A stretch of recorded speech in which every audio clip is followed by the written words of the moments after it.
So Mario sports games have been around for quite some time now. We've had all kinds of sports like golf, tennis, soccer, basketball, and my personal favorite, baseball. Sadly, there's only been 2 Mario baseball games so far, with the first one being Mario Superstar Baseball on the GameCube. And in my opinion, this is one of the best Mario sports games. There's lots of fun mechanics in this game, and it just feels satisfying to play. But then, not long after, Nintendo dropped the greatest sports game they've ever made, Mario Super Sluggers.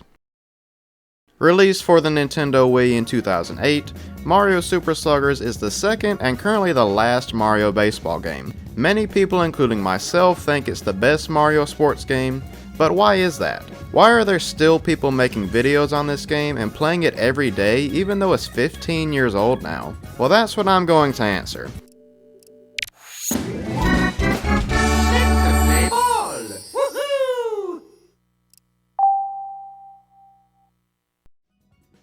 Let's start with what matters the most, the gameplay. Obviously, being a baseball game on the Wii, motion controls are kind of a big part of the core gameplay, and even though there are plenty of Wii games where the motion controls feel forced or unnecessary, it feels pretty natural in Super Sluggers. As you could imagine, you just swing the Wii remote sideways to hit the ball, and flick it forward to pitch or throw the ball. Pretty standard stuff. The batting in this game feels very good. When you charge up a swing and hit a ball perfectly, it's extremely satisfying. And when you hit a perfect ball for a home run, there's this little freeze frame replay that basically tells you it's going to be a home run, unless you get robbed, but we'll talk about that later. But most of the time, it's a home run. I've always loved this edition because it makes home runs feel even more special. As far as the pitching goes, I wouldn't say it's as good as the hitting, but it gets the job done. Of course, you can throw different pitches like a fastball, curveball, and a changeup, but that's pretty much it. I wouldn't say the pitching isn't fun by any means, it's just that hitting is much better, but that's probably the case with most baseball games. One thing that really takes the pitching and hitting up a level is the star swings and star pitches. These are the things that you'd expect from a Mario sports game. When you're batting or pitching, there's a gauge in the bottom left that fills up and allows you to perform a star swing or pitch, which is basically just a power-up. All the captains have unique ones. Mario has a fireball pitch and a fire swing, Yoshi has a rainbow pitch and an egg swing, and so on and so forth. These really help make the gameplay more exciting. They also add more strategy since you can only hold up to 5 at a time, and are used for both pitching and batting. So if you use them all up when you're on defense, you won't have any for your next at bat. Now let's talk about fielding. It can be more fun than you think, mostly due to chemistry. Each character in the game has other characters that they have chemistry with, and when they are in the field together, they can do 2 additional moves, being the buddy toss and the buddy jump. The buddy toss is where you can toss a fielded ball to the other character, and it allows them to make a supercharged throw to whichever base they're throwing to. This is specifically great when there's a player going home, and you just rip a laser to your catcher for the unexpected out. The buddy jump is for robbing home runs, so when there is a potential home run hit, the 2 fielders will converge where the ball is going over the wall, and when they meet you can double tap A to send one of them up in the air to try to steal the home run. Of course, it isn't foolproof. Sometimes you will time it wrong, and sometimes the player will just miss the ball for no reason, but man, when it does work, you feel like $1,000,000. There's really just one more thing that adds to the gameplay, and that is the items that the batter can occasionally use. Sometimes when you or the CPU is batting, there will be an item roulette that randomly selects something you can hit a fielder with if you put the ball in play. This could be a green shell, bananas, a bob-omb, fireballs, a pow block, or a boo that makes your ball disappear. They're not always the easiest to use because you have to aim and time them just right, but they can be extremely useful and completely change a game if done right. And that's really all the aspects of the gameplay. It's actually a lot deeper than you might think. I really appreciate the power-ups and items and everything, but at its core, the game just feels good. The hitting, pitching, and fielding are all fun and satisfying, and easy to get used to. I feel like anyone could pick up the Wii Remote and be at least competent with this game right away. Now let's talk about what might be my favorite part of the game, the stadiums. There are an impressive 9 unique parks to play in, all with their own theme, music, and obstacles. Mario Stadium is basically like the starter course in a Mario Kart game. No special theme, no gimmicks, and no hazards. Just a normal baseball stadium. As you can imagine, Yoshi Park is probably my favorite.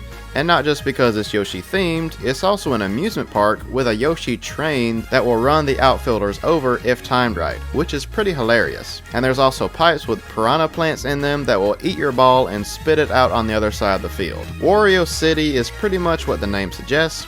It's surrounded by buildings with Wario's name and face on them. In the outfield are these arrows that make the ball go the way the arrow is pointing when it hits them, and also some manholes that shoot up with water and are just hazards. It's not my favorite park, but still a solid one. DK Jungle is exactly what anyone would think a Donkey Kong park would be. It's surrounded by trees and a big DK statue. There's flowers in the outfield that will disorient you when you run into them, but by far the best part is the huge barrels that are constantly shot into the outfield. It makes this field arguably the most entertaining in my opinion. Peach Ice Garden is essentially a massive ice rink. The ice combined with the freezies in the outfield that, you guessed it, freeze you, means this park can be a bit annoying at times. Plus it's also very big, which means it's hard to hit home runs. So those are the 5 parks that are already available to you as soon as you start the game, but there are 4 additional parks that are unlockable through challenge mode, which I'll touch on in a second. The first is Daisy Cruiser, which is based off the Double Dash track. The only obstacles here are the tables, so that's kind of lame, but it's the smallest park in the game, so you're gonna get a lot of home runs, which is fun.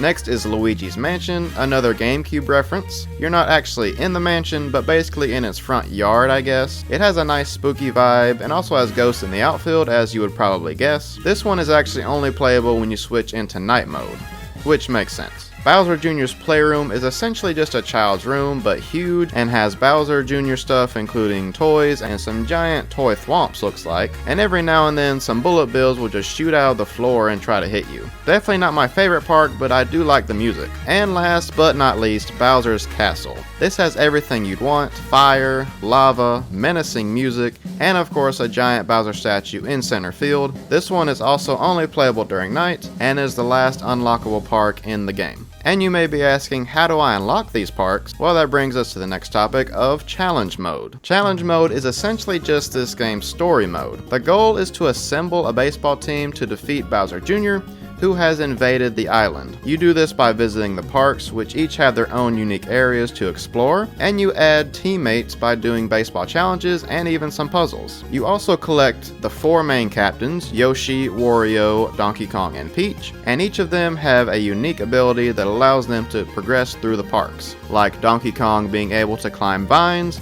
or Yoshi teleporting through manholes. But you actually don't have to acquire all these teammates, because once you have 9 players, Bowser Jr.'s park opens up and you can challenge him at any point. But honestly, going through all the parks and recruiting all the teammates is actually pretty fun. There's a few different puzzles to do, which a couple can be annoying with motion controls, but overall I enjoyed them. And this mode is the only way to unlock Daisy Cruiser and Luigi's Mansion, since both are bought at stores in Mario Park and Peach Ice Garden. The only gripe I have with this mode is the ending. The whole time they build up the game against Bowser Jr. at the end, but it's really not that special. The game is very easy, like I could have scored at least 50 runs, but after you defeat him, then you have to play Bowser, which is the real final boss like always. And while the game against Bowser is definitely harder, it's still not as difficult as I thought it should be. So all in all, for being in a Mario sports game, this is actually a pretty fun story mode. Now you can easily finish this in like 2 hours or so, but I mean, what do you expect? It's pretty good for what it is, and I enjoyed it a lot more than I thought I would. And in challenge mode, you had to recruit a bunch of new teammates, and this, along with just playing exhibition games, was one way to unlock new characters. And my goodness, are there a lot of characters. I know it's a baseball game, so you kinda have to have a lot of playable characters, considering each team has 9 players, but the roster in this game is fantastic. Obviously you have the basics, but I mean, you have so many others you wouldn't expect. I mean, you can even play as Blooper. I don't know why you'd want to, but it's an option. So if you count all the alternate characters, like all the different Yoshi and Toads, this game has a staggering 72 playable characters, which is the second most out of any Mario game behind only Mario Kart Tour. This is a big reason why this game has a lot of replayability, because you can create so many different teams, and that combined with the many different parks makes for a Mario sports game worth coming back to. And that's really all there is to this game. Of course you also have some mini games to play, but those are fun for like 5 minutes. But there is one more mode called Toy Field, and this one is unique because it's a free-for-all. Each person takes turns hitting and the other 3 are fielding and trying to hold on to the ball to get more coins. This one definitely has more replayability than the minigames and is a nice change of pace from the regular baseball. Mario Super Sluggers is just such an iconic game and a very nostalgic one for me. The combination of its gameplay, character roster, content, and overall attention to detail makes it the best Mario sports game in my opinion. You can really tell that there was a lot of love and care put into this game, especially when you play the Mario sports games of today, which aren't necessarily bad, but just lack the fun factor that this and the games of this era had. I really hope we can get a new Mario baseball game sometime in the near future, but until then, Mario Super Sluggers is more than enough for me.